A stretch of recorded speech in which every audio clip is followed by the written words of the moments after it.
Hey, what's going on YouTube? Will here from All Electric, back again with another video. And in this video, I am going to be going over the Macwheel scooter.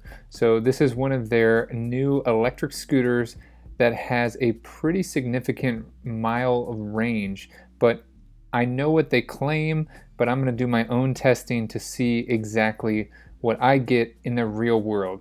Now, if you haven't done so yet, go ahead and check out my other video that I did on the Gotrax commuter scooter. That was a version 2, which I was pretty impressed with that one. So I'll be comparing this Macwheel scooter to that throughout this video, using the Gotrax scooter as like a baseline.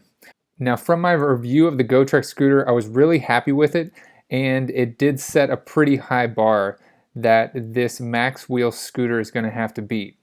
One of the things right out of the bat that I do like about the Macwheel is how smooth the ride is compared to the Gotrax scooter, which doesn't have any shocks and just relies on the air-filled tires. So if you saw my Gotrax video, it was a little bit of a rougher ride, definitely when compared to the Macwheel scooter.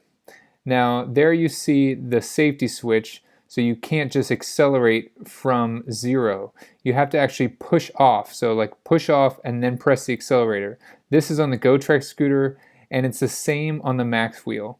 And a lot of those type of safety features are identical on both scooters.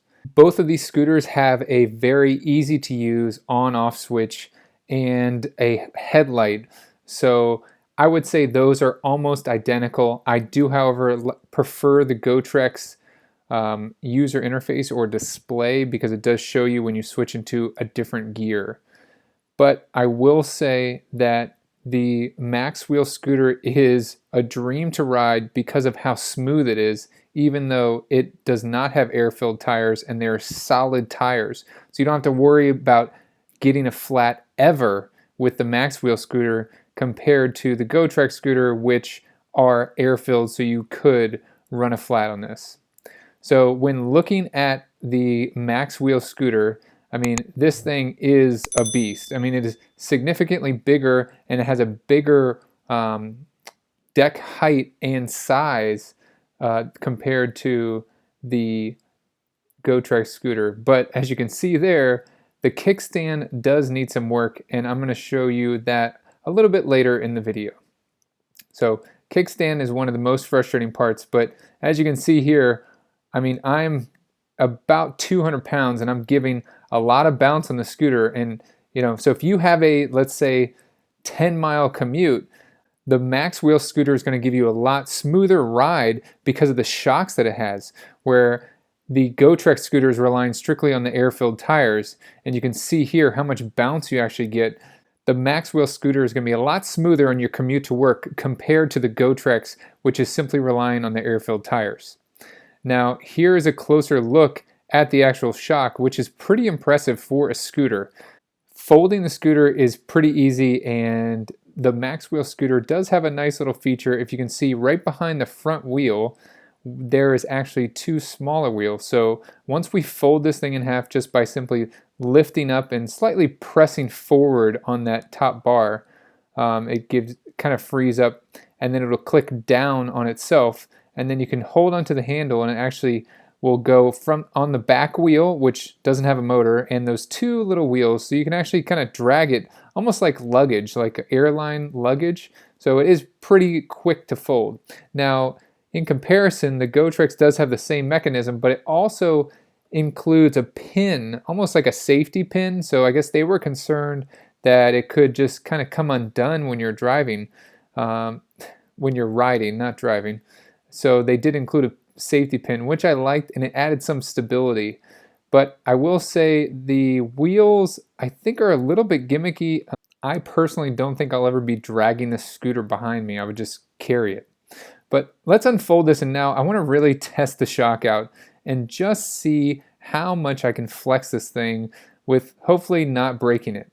So you can see that, I mean, this thing, jumping up and down on it gives so much. The shock is actually touching the ground back there. This is going to make for a really smooth ride on your commute to work. Another thing that I really like about the Macwheel is this safety light that they've added.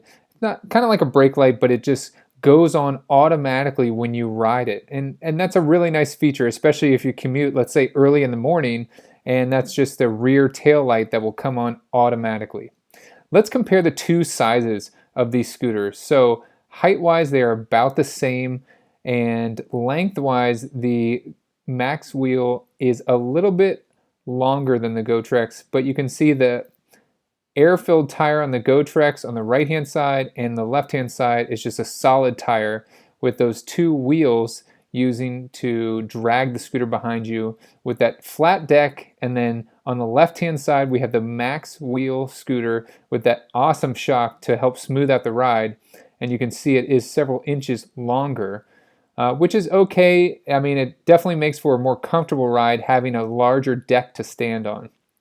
But overall, the wheels are about the same. Weight, the weight of the Macwheel is definitely a few pounds heavier, and I think that's because it has more batteries inside, allowing you to go further.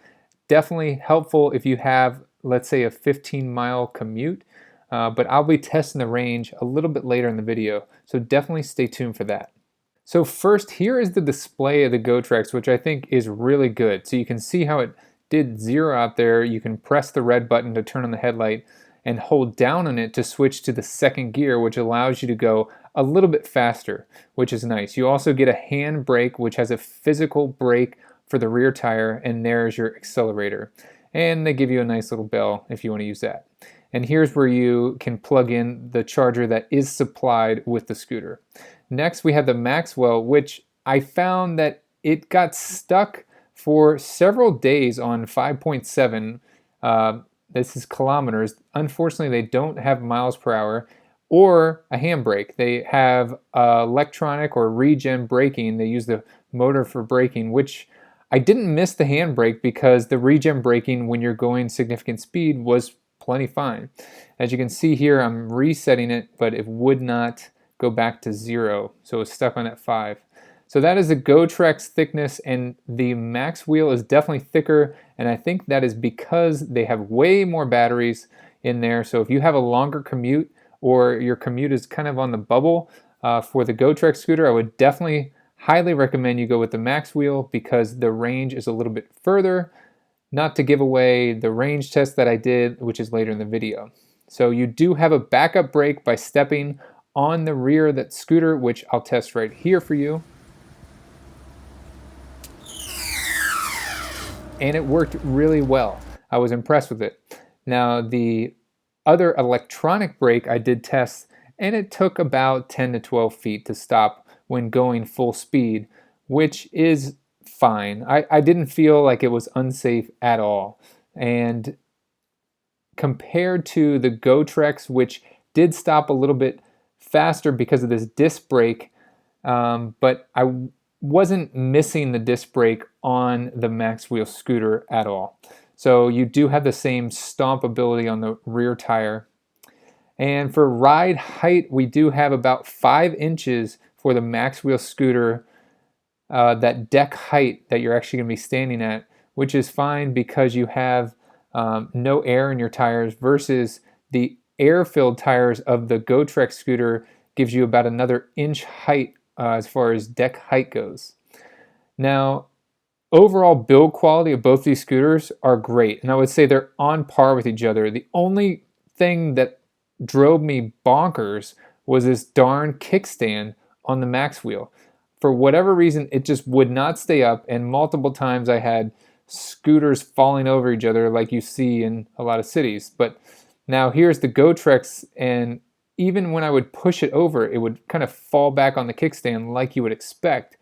But the Macwheel ended up stuck next to my Ego lawnmower, and that's where it stayed because I could not get that kickstand to stay up correctly. Both these scooters are available on Amazon. One is $350, that's the Macwheel scooter, and the other Gotrax scooter is $300. Now, if you go to my Amazon shop, I have all the products there that I do recommend. I'll put a link to my Amazon shop down in the description below. So I did test the Macwheel scooter range from a 100% charge, and this is real world range. I live in Virginia where there's a significant amount of hills, and I will say in the second gear or the faster gear, this thing was fun and it had a lot of power, and I would say slightly more power than the Gotrax scooter. Now, range-wise, they did claim 17 miles, but during my test going up and down a couple of hills, not a mountain by any means, I was only able to get about 14.9, but I'll go ahead and round up to 15 miles. Now, although this didn't reach the 17 miles that they were claiming, I'm not at all disappointed. If you remember from my Gotrax video, the Gotrax scooter got just under 9 miles, which was below the 9 to 12 mile range that the Gotrax company rated their scooter.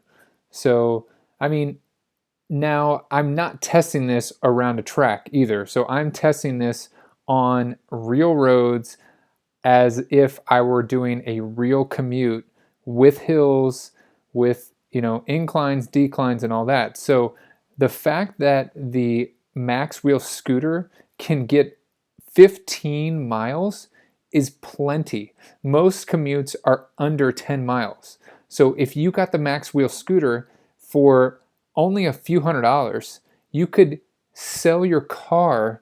Wait, what? And commute to work for only pennies a day. So which scooter do I recommend? Definitely get the Macwheel scooter if you have a longer commute, but get the Gotrax scooter if you only commute a couple miles. You don't need all that comfort and range that the Macwheel scooter gives you. Now that you guys have seen both scooters, let me know down in the comment section which scooter you think is the best. I hope you guys liked this video. If you did, please give it a thumbs up. Make sure you share this video with a friend who might be interested in electric scooters. If you haven't done so yet, hit that subscribe button. It really helps support the channel. I want to give a huge shout out to my patrons supporting at the $20 and $40 monthly tier, Armana Min, Akramatul, and Nicola Pro. Thank you all so much. I really appreciate it. To support this channel, head over to Patreon by following the link below.